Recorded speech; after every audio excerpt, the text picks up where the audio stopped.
This is AFVN, Channel 11 Saigon, Channel 78 Canto.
Good evening. The International Commission of Control and Supervision, nearly a week behind schedule in getting truce teams into the field, announced that Vietnam observers will begin duties Monday at 7 regional locations specified in the Paris Peace Agreement.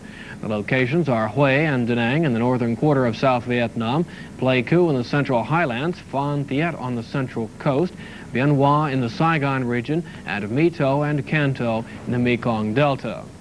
Members of the four-party Joint Military Commission will also be traveling widely in Vietnam. The members of the Commission, the United States, the Republic of Vietnam, the Democratic Republic of Vietnam, and the Provisional Revolutionary Government will be wearing orange armbands with the numeral 4 on them. They will also carry special ID cards. Commission motor and air vehicles will also be specially marked. Surface vehicles will have an orange flag with the number 4 on it. Helicopters and fixed-wing aircraft will each have sets of 4 orange stripes painted on them. Members of the four-party Military Commission are entitled to protection and assistance of all parties to the agreement. Fighting in South Vietnam continued to slow, and the Saigon Command this morning reported no major battles for the first time since the ceasefire. Reported violations of the armistice totaled 108 in the 18-hour period ending this morning, down from 146 the day before. Government sources reported the capture of 2 communist documents, one stating that the war would continue and the ceasefire was signed only to induce the U.S. to withdraw. The other ordered communist units along the central coast to keep fighting and block highways. Last Sunday morning, there was heavy fighting near the mouth of the Qua Viet River northeast of Quang Tri. We have a report tonight from CBS newsman Foster Davis. Say they launched a last-minute offensive and reached their objective precisely 2 minutes before the ceasefire began. Then they say the North Vietnamese counterattacked. There were no outside observers, so the truth of it is unclear. But it is clear that the vital mouth of the Qua Viet River will be one of the most ticklish places for the international supervisors. There are National Liberation Front flags in place in territory the Marines consider theirs. So Marines move up and place their own flag nearby, then dig in. There are more National Liberation Front flags planted beside destroyed Marine tanks. And there are the wounded, men the South Vietnamese say shed their blood after the guns were to have fallen silent. Foster Davis, CBS News. South Vietnam's envoy in Paris says preliminary contacts with the Viet Cong will be at a relatively low level. In a Lunar New Year speech, President Thieu disclosed that he has ordered envoy Pham Dong Lam to begin negotiations no later than Tuesday. Lam, the South Vietnamese ambassador in Paris, says he has no immediate plans to participate in the talks on a political solution for South Vietnam. Shrouded in secrecy, Vice President Spiro Agnew's special jet plane left Bangkok today for Vientiane, Laos. Agnew left Thailand after promising continued military and economic aid to the country's leaders. The Vice President has more talks ahead of him with officials in Singapore, Kuala Lumpur, and Jakarta. The Pentagon got a pleasant surprise this week when it learned that Marine PFC Ronald L. Ridgway was not killed in Vietnam combat, but was held prisoner by the enemy. Major General Daniel James made the announcement. The prisoners of war released by North Vietnam on January 27, 1973 contained the name of PFC Ronald L. Ridgway, U.S. Marine Corps, said he was captured on February 25th, 1968. The name and personal data corresponds with Marine Corps records on Ridgway, who had been determined to be dead, with remains recovered and returned to the United States for burial. The body thought to be Ridgway's was buried in a mass grave at the Jefferson Barracks in St. Louis. At the time of the burial, Ridgway's family was told he was one of 9 Marines ambushed near Quezon during the 1968 Tet Offensive. According to the Pentagon, a casualty count taken shortly after the offensive showed there were 9 bodies. It said that although positive individual identification was impossible, Ridgway was believed to be among the dead. The news of Ridgway's POW status was delivered to his mother by phone this weekend. Mrs. Mildred Ridgway, a nurse's aide in Houston, Texas, talked with CBS newsman Richard Roth about that phone call. I said, my son's alive, and he said yes, but he is a POW. I knew what the call was whenever it came through. Were you waiting for a call then? In a sense, I was, because I didn't expect my son to be dead. But it's been 4.5 years. You've heard nothing, and all indications were that he had been killed near Quezon. I know this is the way it appeared, but I never gave up hope on my son. I always thought my son was alive. And it took time for it to come about. I wasn't surprised over the call. You had gone to a man's funeral in St. Louis.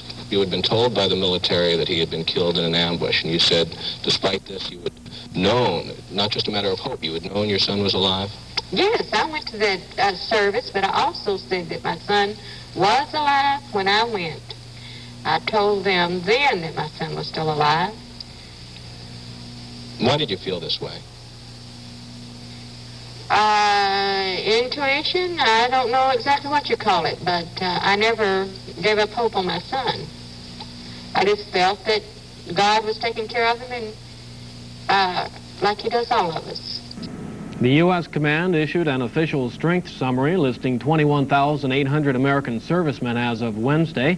A spokesman says American troops are being withdrawn at the rate of about 400 a day. Under the current schedule, the United States will meet the March 28th deadline. The Army has filed charges of mistreatment against a staff sergeant at Fort Dix, New Jersey. The charges are said to stem from the death of a private who collapsed during a basic training exercise. A spokesman says the charges against Staff Sergeant John Layton will be thoroughly investigated to determine their truth and if they warrant a trial. The Navy has discharged some 3,000 alleged troublemakers, both black and white, and another 3,000 more may be dismissed by the end of the month. Navy officials say the purge follows a series of racial incidents and shipboard disturbances. Elliott Richardson took over this week as the new Secretary of Defense. We have a film report tonight on ceremonies at the Pentagon from CBS. Staff, raise up. Ho!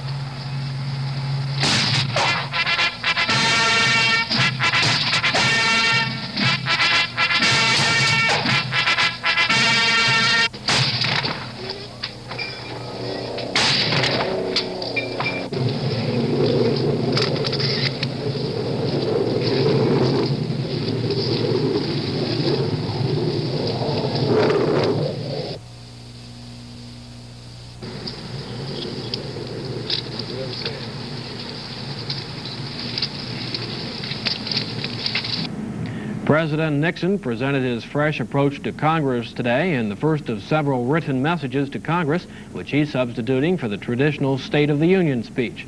Anticipating congressional opposition, the president tried to enlist the support of legislators in plans to cut federal programs and encourage state and individual initiative. Details of his plans will be outlined in successive reports, which the president will send to Capitol Hill. The president did assess the nation's condition at the outset of 1973 as economically strong, militarily secure, and most important of all, a peace at last after a long and trying war. Democratic leaders on Capitol Hill reacted with polite skepticism to Nixon's plans. House Leader Carl Albert phrased it this way: I do not subscribe to the philosophy that the White House knows best. Still to be settled is the question of the executive's constitutional authority to withhold federal spending ordered by Congress. House Republican leader Gerald Ford sided with the president's move to curb excessive federal spending of taxpayers' funds. The president these past few months has adopted a controversial program of refusing to spend funds appropriated by Congress, a policy that's made not a few congressmen angry. A Senate committee held hearings on the matter this week. CBS newsman Barry Seraphim has that story. Bill by North Carolina Democratic Senator Sam Ervin, which would require the president to justify decisions to impound authorized funds and allow Congress 60 days, in the words of one senator, to unimpound them. But leadoff witness Ralph Nader thought the bill should be tougher, permitting not even a temporary presidential freeze on approved spending. You've been talking about this in the congressional record for years, and the White House has been ignoring these warnings for years. And the process now is no longer episodic. It's institutionalized. It's arrogant. It's overt. It's planned. And I think that this is the time, I think, when Congress is going to have to make a very determined and explicit stand. Senator Hubert Humphrey, appearing in support of the Ervin bill when pressed about the past administration, said he believed President Johnson stretched his authority and went beyond the law in impounding funds for various programs. I've served over there on that other side, and I've sat with budget directors and with people who are deeply concerned about this country. I don't say that the present president and his advisors are not concerned about this nation. Of course they are. They have a point of view. They have a way that they think that they're best serving this country. But in this instance, we have representative government. And I believe that the appropriation process and the matter of public policy rests in the Congress of the United States. And we're either going to fish or cut bait, or we're going to look worse every year. And what is being done at the office of the manager